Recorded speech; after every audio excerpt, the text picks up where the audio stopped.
ਸਤਿ ਸ਼੍ਰੀ ਅਕਾਲ। ਤੁਸੀਂ ਜੁੜੇ ਹੋਏ ਹੋ ਪੰਜਾਬੀ ਰੇਡੀਓ USA ਦੇ ਨਾਲ। ਪੰਜਾਬੀ ਰੇਡੀਓ USA ਦੇ ਨੈਸ਼ਨਲ ਅਤੇ ਇੰਟਰਨੈਸ਼ਨਲ ਰੇਡੀਓ ਨੈਟਵਰਕ ਦੇ ਨਾਲ ਸਾਡੇ ਸਭ ਡਿਜੀਟਲ ਪਲੇਟਫਾਰਮਸ ਜਿਨ੍ਹਾਂ 'ਚ ਫੇਸਬੁੱਕ, YouTube, ਇੰਸਟਾਗ੍ਰਾਮ ਅਤੇ ਟਿਕਟੌਕ ਤੇ ਸਭ ਵੇਖਣ ਅਤੇ ਸੁਣਨ ਵਾਲਿਆਂ ਨੂੰ ਅਪਡੇਟ ਪਾਕਿਸਤਾਨ 'ਚ ਜੀ ਆਇਆਂ ਨੂੰ ਆਖਦੇ ਹਾਂ। मैं हाँ आप सब दे नाल मौजूद परवीन मसूद ते मेरे नाल साथ देण लई मौजूद है मसूद फरली जी।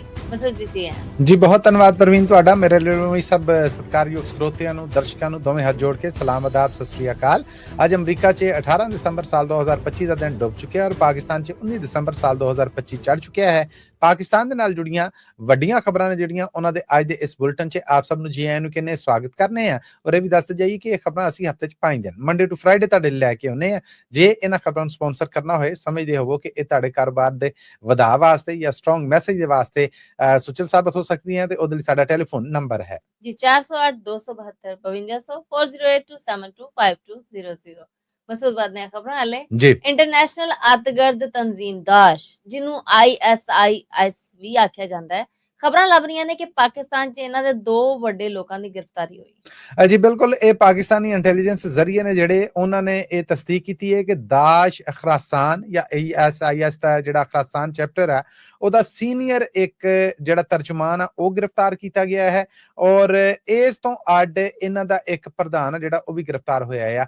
ਇੱਥੇ ਜ਼ਲਮੇ ਖਲੀਲਜ਼ਾਦ ਹੋਣਾ ਦੀ ਮੈਨੂੰ ਗੱਲ ਚੇਤੇ ਆਉਣ ਡਈ ਹੈ। ਪਿੱਛੇ ਜੇ ਉਹਨਾਂ ਨੇ ਇੱਕ ਟਵਿੱਟਰ ਸੁਨਾਹ 'ਚ ਆਖਿਆ ਸੀਗਾ ਕਿ ਪਾਕਿਸਤਾਨ ਦੇ ਵਿੱਚ ਦਾਇਸ਼ ਆ ਜਿਹੜੀ ਉਹ ਆਪਣੇ ਪੈਰ ਜਮਾ ਚੁੱਕੀ ਹੈ ਔਰ ਪਾਕਿਸਤਾਨੀ ਫਾਰਨ ਆਫਿਸ ਨੇ 2 ਟੋਕ ਲਫ਼ਜ਼ਾਂ 'ਚ ਇਸ ਗੱਲ ਨੂੰ ਰੱਦ ਕਰ ਦਿੱਤਾ ਸੀਗਾ। ਕਸੂਰ ਦੇ ਵਿੱਚ ਹੋਣ ਵਾਲੇ ਇੱਕ ਬੰਦੇ ਦੇ ਕਤਲ ਬਾਰੇ ਵੀ ਉਹਨਾਂ ਆਖਿਆ ਸੀਗਾ ਕਿ ਇਹ ਦਾਇਸ਼ ਦਾ ਕਰਿੰਦਾ ਸੀਗਾ, ਇਹਨੂੰ ਮਾਰਿਆ, ਪਰ ਪਾਕਿਸਤਾਨੀ ਜਿਹੜਾ ਫਾਰਨ ਆਫਿਸ ਉਹਨਾਂ ਆਖਿਆ ਨੇ ਜੀ ਇਹਦੇ ਤੇ ਪਰਚਾ ਸੀਗਾ, ਇਹ ਆਪਸੀ ਖਾਨਦਾਨੀ ਦੁਸ਼ਮਣੀ ਦੀ ਭੀਂਤ ਚੜਿਆ।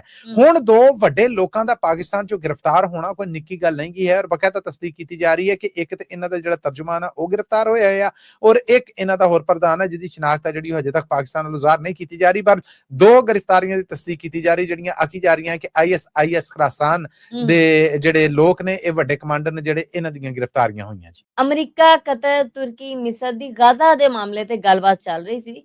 ਰਾਊਟਰ ਨੇ ਖਬਰ ਦਿੱਤੀ ਕਿ ਪਾਕਿਸਤਾਨੀ ਫੌਜ ਮੁਖੀ ਅਮਰੀਕਾ ਆ ਰਹੇ ਨੇ, ਪਰ ਪਾਕਿਸਤਾਨੀ ਫੌਰਨ ਆਫਿਸ ਪੈਰਾਂ ਤੇ ਮੁਕਰ ਗਿਆ। ਕੀ ਗੱਲਬਾਤ ਇਹ ਹੋਈ ਹੈ ਜੀ। ਹੁਣ ਗਾਜ਼ਾ ਦੇ ਵਿੱਚ ਹਮਾਸ ਨੂੰ ਗੈਰ ਮੁਸੱਲਾ ਕਰਨ ਵਾਸਤੇ ਅਮਰੀਕਾ ਬਹਾਦਰ ਇਹ ਕੀਤਾ ਹੈ ਕਿ ਜਿਹੜੇ ਆਂਢੀ ਗੁਆਂਢੀ ਮੁਲਕ ਨੇ ਜਿਹੜੇ ਉਦੋਂ ਅਮਨ ਸਮਝੌਤੇ ਲਈ ਅੱਗੇ ਸਨ ਉਹਨਾਂ ਨੂੰ ਆਖਿਆ ਕਿ ਤੁਸੀਂ ਆਪਣੀਆਂ ਇਸਲਾਮਿਕ ਫੋਰਸਿਸ ਰਲਾ ਕੇ ਇੱਕ ਫੋਰਸ ਬਣਾਓ ਜਿਹੜੀ ਉੱਥੇ ਇਹ ਕੰਮ ਕਰੇ। ਕਿ ਹਮਾਸ ਆ ਜਿਹੜਾ ਉਹ ਕਹਿਣ ਡਿਆ ਕਿ ਜੀ ਜਿਹੜਾ ਸਮਝੌਤਾ ਹੋਇਆ ਉਹਦੇ ਤਹਿਤ ਇਸਰਾਈਲ ਬਾਜ਼ ਨਹੀਂ ਹੋਣ ਡਿਆ ਤੇ ਅਸੀਂ ਗੈਰ ਮੁਸੱਲਾ ਕਿਉਂ ਹੋਈਏ। ਹੁਣ ਇਹ ਫਲਸਤੀਨੀ ਅਥਾਰਟੀਜ਼ ਨੇ ਜਿਹੜੀਆਂ ਉਹਨਾਂ ਦੇ ਅੱਗੇ ਹਥਿਆਰ ਰੱਖਣ ਔਰ ਇਹ ਕੰਮ ਹੈ ਉਦੋਂ ਹੋਣ ਡਿਆ ਜਦੋਂ ਅਮਰੀਕਾ ਵੱਲੋਂ ਇੱਕ ਦਿਨ ਪਹਿਲਾਂ ਹੈ ਜਿਹੜਾ ਉਹ ਫਲਸਤੀਨੀ ਅਥਾਰਟੀਜ਼ ਦੇ ਪਾਸਪੋਰਟ ਦੇ ਉੱਤੇ ਅਮਰੀਕੀ ਵੀਜ਼ੇ ਨੂੰ ਬੈਨ ਕਰ ਦਿੱਤਾ ਗਿਆ, ਯਾਨੀ ਹੁਣ ਅਮਰੀਕੀ ਪਾਬੰਦੀਆਂ ਨੇ ਜਿਹੜੀਆਂ ਉਹ ਲੱਗ ਗਈਆਂ। ਹੁਣ ਪਾਕਿਸਤਾਨ ਦੇ ਵਿੱਚ ਕਾਇਦੇ ਆਜ਼ਮ ਨੇ ਕਹਿ ਦਿੱਤਾ ਸੀਗਾ ਕਿ ਫਲਸਤੀਨ, ਕਸ਼ਮੀਰ ਇਹਦੇ ਉੱਤੇ ਪਾਕਿਸਤਾਨ ਦਾ ਨਜ਼ਰੀਆ ਇੱਕ ਹੀ ਹੈ। ਅੱਜ ਤੱਕ ਪਾਕਿਸਤਾਨ ਨੇ ਇਸਰਾਈਲ ਨੂੰ ਤਸਲੀਮ ਨਹੀਂ ਕੀਤਾ, ਮੰਨਿਆ ਨਹੀਂ ਕਿ ਇਹ ਦੁਨੀਆ 'ਚ ਕੋਈ ਮੁਲਕ ਹੈ, ਇਹਦਾ ਕੋਈ ਵਜੂਦ ਵੀ ਹੈ। ਇਸਰਾਈਲ ਹੈ ਜਿਹੜਾ ਉਹ ਵੀ ਵੈਰੀ ਸਖਤ ਦੁਸ਼ਮਣ ਦੀ ਨਜ਼ਰ ਦੇ ਨਾਲ ਪਾਕਿਸਤਾਨ ਹੈ ਜਿਹੜਾ ਉਹਨੂੰ ਵੇਖਦਾ ਹੈ। ਉੱਥੇ ਹੁਣ ਤੁਸੀਂ ਇੱਕ ਫੌਜ ਦੇ ਨਾਲ ਆਮ ਬੰਦਾ ਹੈ ਜਿਹੜਾ ਕਿੱਡਾ ਵੀ ਮਸਲਾ ਹੋਵੇ, ਕਿੱਡੇ ਵੀ ਜਦੀਦ ਉਹ ਮੁਕਾਬਲਾ ਨਹੀਂ ਕਰ ਸਕਦਾ। ਇਹਦੇ ਬਾਵਜੂਦ ਹਮਾਸ ਆ ਜਿਹੜੀ ਉਹ ਫਲਸਤੀਨੀਆਂ ਵੱਲੋਂ ਆਖਰੀ ਇੱਕ ਲੜਾਕੂ ਗਰੁੱਪ ਹੈ ਜਾਂ ਉਹਨਾਂ ਦੇ ਕੋਈ ਮੁਖਾਲਫ ਗਰੁੱਪ ਨਹੀਂ ਹੈ, ਧੜੇ ਨੇ ਜਿਹੜੇ ਮਜ਼ਾਹਮਤ ਕਰਨ ਦੇ ਜਾਂ ਲੜਨ ਦੇ ਨਹੀਂ, ਉਹਨੂੰ ਕੋਈ ਵੀ ਨਾ ਤੁਸੀਂ ਦੇ ਲਵੋ। ਹੁਣ ਉਹਨਾਂ ਨੂੰ ਗੈਰ ਮੁਸੱਲਾ ਕਰਨ ਵਾਸਤੇ ਪਾਕਿਸਤਾਨ ਚੋਂ ਜੇ ਪਾਕਿਸਤਾਨੀ ਫੌਜ ਉਸ ਫੌਜ ਦਾ ਹਿੱਸਾ ਬਣਦੀ ਹੈ ਜਿਹੜੀ ਇੱਕ ਜੁਆਇੰਟ ਐਡਵੈਂਚਰ ਆਰਮੀ ਹੋਏਗੀ ਤੇ ਪਾਕਿਸਤਾਨ ਦੇ ਵਿੱਚ ਤੇ ਧਾਰਮਿਕ ਮਾਮਲੇ ਦੇ ਉੱਤੇ ਲੋਕਾਂ ਨੇ ਕਹਿਣਾ ਹੈ ਕਿ ਬਸ ਮਰ ਜਾਓ, ਪਰ ਇਹ ਕੰਮ ਜਿਹੜਾ ਕਬੂਲ ਨਹੀਂ ਹੈ, ਇਹ ਤੇ ਨਜ਼ਰੀਏ ਦੇ ਖਿਲਾਫ ਆ। ਅਸਲ ਦੇ ਵਿੱਚ ਪਾਕਿਸਤਾਨ 'ਚ ਇਹ ਜਿਹੜੀ ਜੁਆਇੰਟ ਫੋਰਸ ਆ ਇਹਨੂੰ ਇਸਰਾਈਲ ਦੀ ਸਪੋਰਟ ਸਮਝਿਆ ਜਾ ਰਿਹਾ। ਆਖਿਆ ਜਾ ਰਿਹਾ ਕਿ ਐਕਚੁਅਲ ਇਸਰਾਈਲ ਨੂੰ ਜਾਨੀ ਨੁਕਸਾਨ ਤੋਂ ਬਚਾਉਣ ਦਾ ਇੱਕ ਹਰਬਾ ਆ। ਇਹ ਫਲਸਤੀਨੀਆਂ ਨੂੰ ਜਿਨ੍ਹਾਂ ਦੇ ਨਾਲ ਪਹਿਲਾਂ ਜ਼ੁਲਮ ਹੋਇਆ ਉਹਨਾਂ ਦੇ ਉੱਤੇ ਆਪ ਜਾ ਕੇ ਤੇ ਉਹਨਾਂ ਦੀ ਪਰਿਆ ਨਿਬੇੜਨ ਦੇ ਨਾਂ ਦੇ ਉੱਤੇ ਉਹਨਾਂ ਨੂੰ ਨੱਪਣ ਬਰਾਬਰ ਹੈ। ਇਹ ਅਸਲ ਦੇ ਵਿੱਚ ਅਮਰੀਕਾ ਆਪਣੇ ਔਰ ਇਸਰਾਈਲ ਦੇ ਫੌਜੀਆਂ ਨੂੰ ਬਚਾਉਣ ਲਈ ਬਾਕੀ ਇਸਲਾਮੀ ਫੌਜਾਂ ਨੇ ਜਿਹੜੀਆਂ ਉਹਨਾਂ ਨੂੰ ਗਾਂਹ ਢਾਹ ਕੇ ਮਰਵਾਉਣ ਦਾ ਜਿਹੜਾ ਉਹ ਚੱਕਰ ਚਲਾਉਣ ਡਿਆ। ਇਹ ਅਲਲ ਐਲਾਨ ਉੱਥੋਂ ਦੇ ਧਾਰਮਿਕ ਆਲਮਾਂ ਦੀਆਂ ਵੀਡੀਓਜ਼ ਆਉਣ ਡਈਆਂ ਸੋਸ਼ਲ ਮੀਡੀਆ ਤੇ, ਉਹ ਆਪਣੀਆਂ ਤਕਰੀਰਾਂ 'ਚ ਇਹ ਕਹਿ ਚੁੱਕੇ ਨੇ ਔਰ ਆਮ ਬੰਦੇ ਦਾ ਵੀ ਜ਼ਿਹਨ ਇਹ ਬਣਾ ਦਿੱਤਾ ਗਿਆ ਹੈ। ਹੁਣ ਪਾਕਿਸਤਾਨੀ ਫੋਰਸਿਸ ਨੇ ਜਿਹੜੀਆਂ ਪਹਿਲਾਂ ਵੀ ਇਹ ਖਬਰਾਂ ਆਈਆਂ, ਉਦੋਂ ਵੀ ਪਾਕਿਸਤਾਨੀ ਫਾਰਨ ਆਫਿਸ ਨੇ ਫੌਜੀ ਤਰਜਮਾਨਾ ਨੇ ਕਿਹਾ ਨੇ ਜੀ ਨਹੀਂ ਐਸੀ ਕੋਈ ਗੱਲ ਨਹੀਂ ਹੈ, ਜੇ ਉਹ ਫੈਸਲਾ ਇਸਲਾਮੀ ਮੁਲਕ ਕਰਨਗੇ ਪਾਕਿਸਤਾਨ ਉਹਦੇ ਮੁਤਾਬਕ ਕਰੇਗਾ। ਖਾਜਾ ਆਸਫ ਨੇ ਜਿਹੜੇ ਉਹ ਚੁੱਪ ਵੱਟ ਗਏ ਨੇ ਇਸ ਮਾਮਲੇ ਦੇ, ਕਿ ਨਹੀਂ ਮਾਮਲਾ ਇਹ ਵਾਵਾ ਗਰਮ ਆ, ਇਹ ਨਾ ਹੋਏ ਕਿ ਕੋਈ ਆ ਕੇ ਮੈਨੂੰ ਹੀ ਪਾਰ ਕਰ ਦੇਵੇ ਕਿ ਇਸਲਾਮ ਦੁਸ਼ਮਣ ਹੈ। ਜ਼ਾਹਿਰ ਹੈ ਇੱਕ ਧਾਰਮਿਕ ਪੱਖ ਤੋਂ ਲੋਕ ਕਟਰਪੁਣੇ 'ਚ ਉਤਰ ਜਾਣਗੇ। ਹੁਣ ਪਾਕਿਸਤਾਨੀ ਫਾਰਨ ਆਫਿਸ ਜਿਹੜਾ ਤੁਸੀਂ ਕਹਿੰਦੇ ਜੀ ਕਿ ਪੈਰਾਂ ਤੇ ਮੁੱਕਰ ਗਿਆ, ਪੈਰਾਂ ਤੇ ਇਸ ਲਈ ਮੁੱਕਰੇ ਕਿ ਉਹਨਾਂ ਨੇ ਆਖਿਆ ਕਿ ਰਾਊਟਰ ਨੇ ਜਿਹੜੀ ਖਬਰ ਦਿੱਤੀ ਹੈ ਇਹ ਸਿਰੇ ਤੋਂ ਗਲਤ ਹੈ। ਪਾਕਿਸਤਾਨੀ ਫੌਜ ਮੁਖੀ ਵਾਸ਼ਿੰਗਟਨ ਦਾ ਅਮਰੀਕਾ ਦਾ ਕੋਈ ਫੇਰਾ ਨਹੀਂ ਲਾ ਰਹੇ, ਔਰ ਇਸ ਖਬਰ ਤੋਂ ਇਦਾਂ ਮਹਿਸੂਸ ਹੋਣ ਡਿਆ ਕਿ ਜਿੱਦਾਂ ਰਾਊਟਰ ਨੇ ਇਹ ਦਾਅਵਾ ਕੀਤਾ ਕਿ ਇਹ ਗੱਲਬਾਤ, ਇਹ ਮਾਮਲਾ, ਇਹ ਫੇਰਾ ਪਹਿਲਾਂ ਦਾ ਤੈਅ ਸੀਗਾ। ਪਾਕਿਸਤਾਨ ਇਹੋ ਜਿਹਾ ਕੋਈ ਫੇਰਾ ਨਹੀਂ ਲਾ ਰਿਹਾ, ਜਦ ਕਿ ਪਿੱਛੇ ਜਿਹੜੇ ਨਜ਼ਰ ਰੱਖ ਕੇ ਬੈਠੇ ਨੇ ਕਿ ਅੱਛਾ ਇਹ ਹੁਣ ਵੇਖਨੇ ਕਰਦੇ ਕੀ ਹੈ। ਪਹਿਲਾਂ ਇਹ ਵੀ ਇਤਲਾਹਾਂ ਆਈਆਂ ਕਿ 20,000 ਫੌਜੀ ਨੇ ਜਿਹੜੇ ਪਾਕਿਸਤਾਨ ਗਾਜ਼ਾ ਭੇਜ ਰਿਹਾ ਆ, ਉਹਦੇ ਤੇ ਰਿਐਕਸ਼ਨ ਆਏ। ਉਹ ਹਰ ਫਿਰਕੇ ਤੇ ਜਿਹੜੇ ਲੋਕ ਨੇ ਉਹਨਾਂ ਆਖਿਆ ਜੀ ਇਹ ਕੰਮ ਕਾਬਿਲ ਕਬੂਲ ਨਹੀਂ ਜੇ ਹੈ, ਭਾਵੇਂ ਤੁਸੀਂ ਤਾਕਤਵਰ ਜੇ ਮਿਹਦ ਤੋਂ ਸਾਨੂੰ ਮਾਰ ਦੋ, ਮੁਲਕ ਦੇ ਅੰਦਰ ਕੀ ਹੋਣ ਡਿਆ ਉਹਦੇ ਤੁਸੀਂ ਕਾਬੂ ਕਰ ਲਿਆ, ਇਹਦੇ ਚ ਅਸੀਂ ਕਾਬੂ ਨਹੀਂ ਆਣਾ। ਬਾਕੀ ਇਸਲਾਮਿਕ ਮੁਲਕ ਨੇ ਜਿਹੜੇ, ਜਿਨ੍ਹਾਂ ਚ ਸਾਊਦੀ ਅਰਬ ਹੋ ਗਿਆ, ਜਿਨ੍ਹਾਂ ਚ ਮਿਸਰ ਹੋ ਗਿਆ, ਇਜਿਪਟ ਜਿਹਨੂੰ ਕਹਿੰਦੇ ਨੇ, ਜਿਹਦੇ ਚ ਸ਼ਾਮ, ਉਰਦਨ, ਬਾਕੀ ਸਾਰੇ ਇਹ ਮੁਲਕ ਨੇ ਜਿਹੜੇ ਉਹ ਵੀ ਤਰੀਠੇ ਪਏ ਨੇ ਕਿ ਯਾਰ ਹੁਣ ਗਵਾਂਢ ਸਾਡੇ ਅੱਗ ਲੱਗੀ ਹੈ, ਇਹਦੇ ਤੇ ਬਜਾਏ ਬਿਨਾ ਸਾਡਾ ਚਾਰਾ ਨਹੀਂਗਾ ਹੈ। ਪਾਕਿਸਤਾਨ ਜਿਹੜਾ ਉਹ ਵੇਰਨ ਡਿਆ ਆ ਇਸ ਕੰਮ ਦੇ ਵਿੱਚ, ਪਾਕਿਸਤਾਨ ਤੋਂ ਬਗੈਰ ਅਸੀਂ ਚੱਲਣਾ ਵੀ ਨਹੀਂ ਚਾਹ ਰਹੇ। ਤੇ ਜੇ ਪਾਕਿਸਤਾਨ ਇਹਦੇ ਤੇ ਆ ਜਾਂਦਾ ਤੇ ਉਹਦੇ ਆਪਣੇ ਅੰਦਰ ਇੱਕ ਜਿਹਨੂੰ ਕਹਿੰਦੇ ਨੇ ਕਿ ਫਸਾਦ ਨੇ ਮੁਲਕ ਭਰ ਚ। ਇਹ ਹੁਣ ਨਾ ਬੜਾ ਗੁੰਝਲਦਾਰ ਜਿਹਾ ਮਾਮਲਾ ਬਣ ਗਿਆ ਆ, ਪਰ ਕਿਹਾ ਜਾ ਰਿਹਾ ਹੈ ਕਿ ਅੰਦਰ ਖਾਤੇ ਦੇ ਵਿੱਚ ਪਾਕਿਸਤਾਨ ਕੁਛ ਮੰਨ ਬੈਠਾ ਹੈ। ਮਸੂਦ, ਜਸਟਿਸ ਜਹਾਂਗੀਰੀ ਨੂੰ ਮਰਤਬੇ ਤੋਂ ਹਟਾ ਦਿੱਤਾ ਗਿਆ। ਤੇ ਕੱਲ ਮੈਂ ਕੀ ਕਹਿਣ ਡਿਆ ਸਾਂ ਕਿ ਜਦੋਂ chief justice Islamabad high court ਦੇ ਨਾਲ ਉਹਨਾਂ ਦਾ ਮੁਕਾਲਮਾ ਹੋਇਆ, ਉਹਨਾਂ ਤੇ ਇਹ ਚਾਹੀਦਾ ਸੀਗਾ ਕਿ ਇੱਕ ਬੰਦਾ ਕਹਿ ਰਿਹਾ ਮੈਨੂੰ ਤੇਥੋਂ ਇਨਸਾਫ ਦੀ ਉਮੀਦ ਨਹੀਂ, ਪਰਾਂ ਹੋ ਜਾ, ਤੁਸੀਂ ਪਰਾਂ ਹੋ ਜਾਓ, ਗੱਲ ਤੇ ਇਨਸਾਫ ਦੇਣਾ ਹੈ ਨਾ। ਪਰ ਹੁਣ ਇਹ ਮਾਮਲਾ ਸਾਹਮਣੇ ਆਇਆ ਕਿ ਜੀ ਉਹਨਾਂ ਦੀ ਡਿਗਰੀ ਹੈ ਜਿਹੜੀ, ਉਹਦੇ ਬਾਰੇ ਇੱਕ ਫੈਸਲਾ ਦਿੰਦੇ ਹੋਏ ਇਸਲਾਮਾਬਾਦ ਹਾਈ ਕੋਰਟ ਦਾ ਆਖਣਾ ਹੈ ਕਿ ਜਸਟਿਸ ਤਾਰਿਕ ਮਹਿਮੂਦ ਜਹਾਂਗੀਰੀ ਨੂੰ ਜੱਜ ਦੇ ਮਰਤਬੇ ਤੋਂ ਹਟਾਇਆ ਜਾਂਦਾ ਆ, ਕਿਉਂਕਿ ਉਹਨਾਂ ਵੱਲੋਂ ਪੇਸ਼ ਕੀਤੀ ਗਈ ਕਾਨੂੰਨੀ ਦੀ ਜਿਹੜੀ ਡਿਗਰੀ ਹੈ ਉਹ ਗੈਰ ਮੋਤਬਰ ਹੈ, ਯਾਨੀ ਸ਼ੱਕ ਸ਼ੁਬੇ ਵਾਲੀ ਹੈ, ਜਾਲੀ ਵੀ ਨਹੀਂ ਆਖਿਆ ਗਿਆ।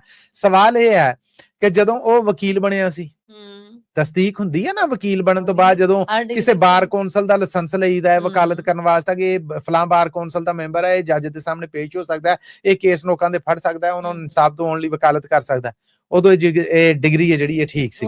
ਜਦੋਂ ਉਹ ਡਿਪਟੀ ਪ੍ਰੋਸੀਕਿਊਟਰ ਬਣਿਆ, ਸਰਕਾਰੀ ਵਕੀਲ ਬਣਿਆ, ਉਦੋਂ ਇਹ ਡਿਗਰੀ ਠੀਕ ਸੀਗੀ। ਜਦੋਂ ਉਹ ਡਿਪਟੀ ਅਟਾਰਨੀ ਜਨਰਲ ਬਣਿਆ, ਦੱਸੋ ਇਹ ਸਿਸਟਮ ਸੁੱਤਾ ਸੀਗਾ, ਉਦੋਂ ਇਹ ਡਿਗਰੀ ਠੀਕ ਸੀਗੀ। ਫਿਰ ਉਸ ਤੋਂ ਬਾਅਦ ਉਹ ਐਡਵੋਕੇਟ ਜਨਰਲ ਬਣਿਆ, ਉਦੋਂ ਇਹ ਡਿਗਰੀ ਠੀਕ ਸੀਗੀ। ਫਿਰ ਉਸ ਤੋਂ ਬਾਅਦ ਇਸਲਾਮਾਬਾਦ ਹਾਈ ਕੋਰਟ ਦਾ ਜੱਜ ਬਣਿਆ, ਉਦੋਂ ਵੀ ਇਹ ਡਿਗਰੀ ਠੀਕ ਸੀਗੀ। ਤੇ ਫਿਰ ਡਿਗਰੀ ਜਾਲੀ ਬਣੀ ਕਿਦਾਂ? ਜਾਲੀ ਡਿਗਰੀ ਇਦਾਂ ਬਣੀ ਕਿ ਇਸਲਾਮਾਬਾਦ 'ਚ ਫਰਵਰੀ ਮਹੀਨੇ 'ਚ ਜਿੰਨੀਆਂ ਚੋਣਾਂ ਹੋਈਆਂ ਨੇ ਉਹਨਾਂ ਸਾਰਿਆਂ ਦੇ ਆਖਿਆ ਗਿਆ ਕਿ ਜਾਲੀ ਨੇ, ਇਹ ਫਾਰਮ 45 ਦੀਆਂ ਨਹੀਂ, ਫਾਰਮ 47 ਦੀਆਂ। ਉਹਨੇ ਆਖਿਆ ਖੋਲੋ ਸੰਦੂਕੜੀਆਂ, ਕੇਸ ਨੂੰ ਪੈਂਡਿੰਗ ਕਰ ਦਿੱਤਾ ਗਿਆ, ਉਹਦੀ ਡਿਗਰੀ ਨੂੰ ਜਾਲੀ ਕਰ ਦਿੱਤਾ ਗਿਆ। ਮਤਲਬ ਕਿ ਉਹਨੇ ਆਖਿਆ ਕਿ ਹਾਂ ਇਹ ਧਾਂਦਲੀ ਹੋਈ ਜਾਂ ਨਹੀਂ ਹੋਈ, ਇਹ ਸਭ ਕੁਝ ਖੋਲੋ। ਹੁਣ ਸੰਦੂਕੜੀਆਂ ਖੋਲ ਦੋ ਜੇ ਤੁਸੀਂ ਸੱਚੇ ਜੇ ਜੀ ਫਾਰਮ 47 ਦੇ ਵੋਟਾਂ ਦੀ ਗਿਣਤੀ ਹੋਣੀ ਹੈ, ਸੰਦੂਕੜੀਆਂ ਖੋਲੋ। ਉਹ ਖੋਲਿਆ, ਹੁਣ ਵੋਟ ਪਰਚੀਆਂ ਦੇ ਉਹ ਨਹੀਂ ਨਿਕਲਣੀਆਂ ਜਿੰਨੀ ਉੱਥੇ ਦੀ ਆਬਾਦੀ, ਜਿੰਨੇ ਵੋਟ ਕਾਸਟ ਹੋਏ, ਜੋ ਬਾਕੀ ਸਭ ਕੁਝ ਕੀਤਾ। ਇਸ ਲਈ ਉਹਨੇ ਆਖਿਆ ਜੱਜ ਵਾਲਾ ਪੱਤਾ ਸਾਫ਼ ਕਰੋ, ਇਹ ਇਨਸਾਫ ਵੰਡਦਾ ਫਿਰਦਾ, ਇਹ ਕੌਣ ਜਾਗ ਪਿਆ ਇਨਸਾਫ ਦੇਣ ਵਾਲਾ। ਸੋ ਇਹ ਵੀ ਇੱਕ ਇਤਲਾਹ ਜਿਹੜੀ ਇਹ ਹੈ ਜੀ। ਯੂਐਨਓ ਨੇ ਸਲਾਮਤੀ ਕੌਂਸਲ ਰਿਪੋਰਟ 'ਚ ਇਕਰਾਰ ਕੀਤਾ ਹੈ ਕਿ ਅਫਗਾਨਿਸਤਾਨ ਦੀ ਧਰਤੀ ਪਾਕਿਸਤਾਨ ਦੇ ਖਿਲਾਫ ਵਰਤੀ ਜਾ ਰਹੀ ਹੈ। ਬਿਲਕੁਲ ਜੀ, ਇਹ ਯੂਐਨਓ ਦੀ ਜਿਹੜੀ ਸਲਾਮਤੀ ਕੌਂਸਲ ਆ ਉਹਨੇ ਬਕਾਇਦਾ ਇਹ ਰਿਪੋਰਟ ਜਿਹੜੀ ਇਹ ਆਮ ਕਰ ਦਿੱਤੀ ਹੈ, ਔਰ ਇਹ ਪਹਿਲੀ ਵਾਰ ਨਹੀਂ ਆਇਆ, ਤੀਜੀ ਵਾਰ ਇਕਰਾਰ ਕੀਤਾ ਜਾ ਰਿਹਾ, ਜਿਹਦੇ 'ਚ ਆਖਿਆ ਜਾ ਰਿਹਾ ਕਿ ਤਾਲਿਬਾਨਾਂ ਨੇ ਜਦੋਂ ਅਫਗਾਨਿਸਤਾਨ ਦਾ ਰਾਜ ਸਾਂਭਿਆ ਹੈ, ਸਿਰਫ ਪਾਕਿਸਤਾਨ ਹੀ ਨਹੀਂ, ਆਲ ਦੁਆਲ ਦੇ ਬਾਕੀ ਜਿੰਨੇ ਗਵਾਂਢੀ ਮੁਲਕ ਨੇ ਉਹਨਾਂ ਸਾਰਿਆਂ ਨੂੰ ਚਿੰਤਾ ਪਈ ਹੋਈ ਹੈ।